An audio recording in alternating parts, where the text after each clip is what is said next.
Web Summit Qatar, in association with CNBC TV 18. We're here at the Web Summit in Qatar, and it's all about AI and innovation. And today we have with us Andrew Feldman of Cerebras Systems. Andrew, thank you so much for taking time out and being here with us at the CNBC TV 18 studio in Doha. Thank you so much for having me. What a fun event. Absolutely. And before we get into the nitty-gritties of everything, if you could sort of explain to us what it is you do at Cerebras. Sure. We build big, fast computers whose job is to accelerate AI. AI has two parts. It has training, which is as we make AI, and inference, which is how we use AI.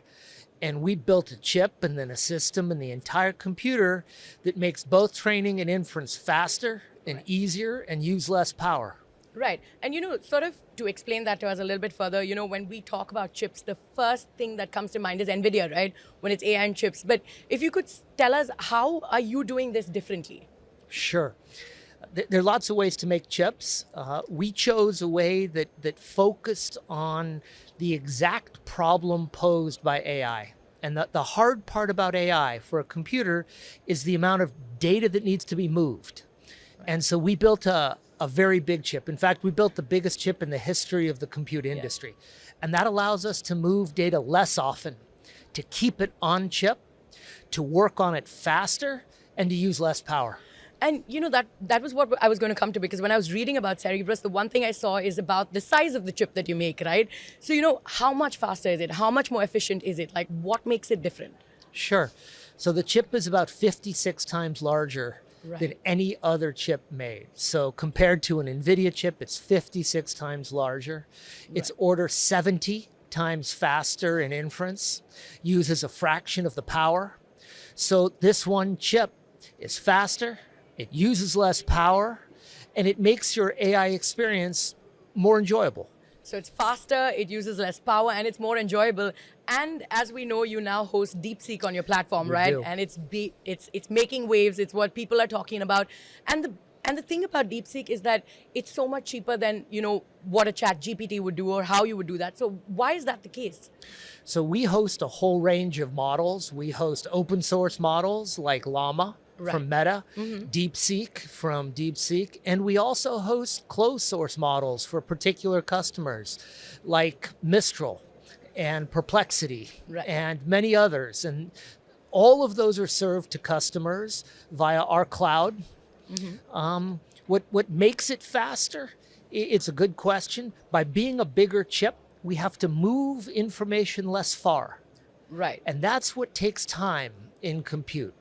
And so these big chips move information more quickly, using less power. And as a result, all these different models, whether it's DeepSeek or Llama or Perplexity or LeChat from Mistral, all of them provide a better user experience. Right. And, one of the things that comes up is also about accuracy, right? Like, for instance, on DeepSeek, there are certain questions that you can't sort of ask or you won't get an answer to. So how does someone circumvent that, when so much information is being passed through? Sure, it's a good question. When you use AI, I encourage you not to give up your common sense. And so I think these are amazingly powerful things, but they don't replace our common sense.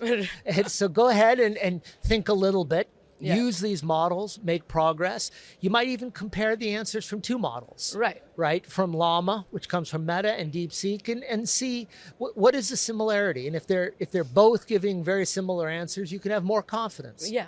So common sense is what we need to use when we're using all of these AI models, right? I think that's right. But another question that comes up is then about privacy and security, right? When it comes to AI, when it comes to how you're using it and the information that's being passed through.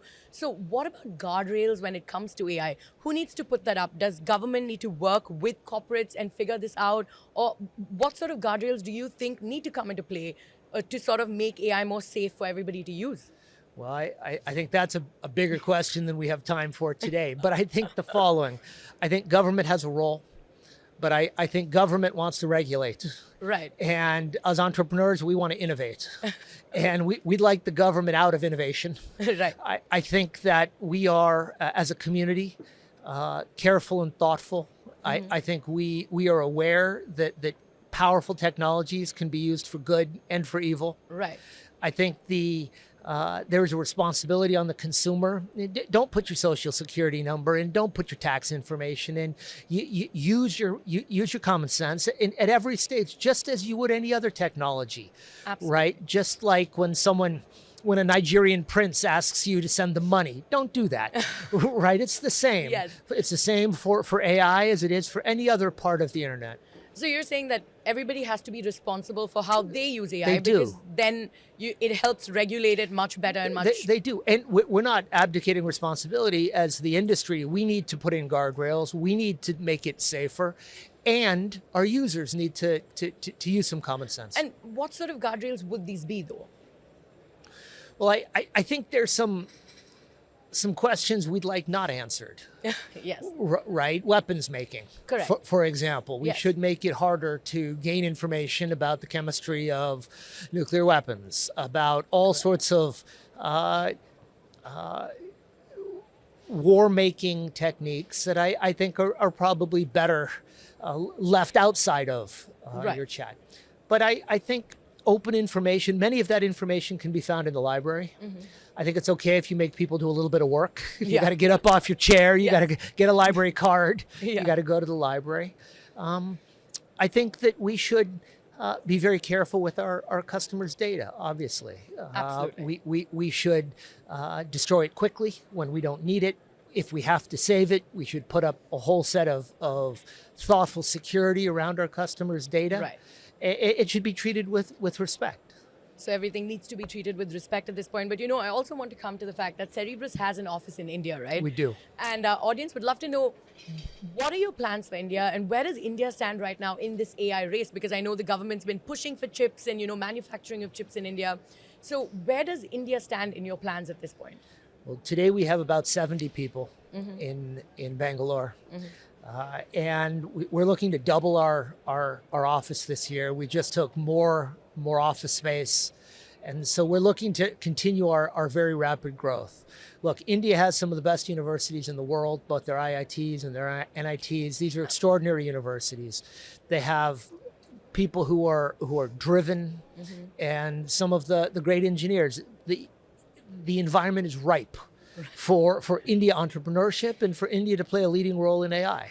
Absolutely, and India is ripe for that opportunity. Are you opening more offices in Bangalore? Are you looking at other places We across are the country? right now. We're growing our office in Bangalore. Right. We do have a handful of guys in Hyderabad. Not just because I like the biryani, but because I mean, but that's a good motivating factor. the biryani is phenomenal. Absolutely. And also, we are looking for a site to deploy together with our partner G42, a giant supercompute cluster Right. in India. One of the largest supercompute clusters for AI in the entire subcontinent. And so we'd like to make a commitment of size, of people, of compute. I think there's tremendous opportunity there. So your India plan for the next 2 years? Oh, I think in 2 years we should have 350 or 400 people in our India office. I think we'd like to have 10, 12 exaflops of Cerebras compute in a single site, providing one of the largest AI supercomputers in India. Okay. I think I'd like to get there sometime in much less than 2 years. We hope to see you in India. It would as be soon as enjoyable. that, I would yeah. like that very much. And before I let you go, I have to ask you, I know that Cerebras has been in talks for an IPO. What's going on that front? Look, we filed our S1, and beyond that, as you know, I'm not permitted to say. I thank you for asking nonetheless, but good stuff to come. Absolutely. All right, Andrew, thank you so much. It's been a pleasure having you on our show today. Thank you so much for having me. Be well now. Yeah. And with that, we'll be back with more news and updates.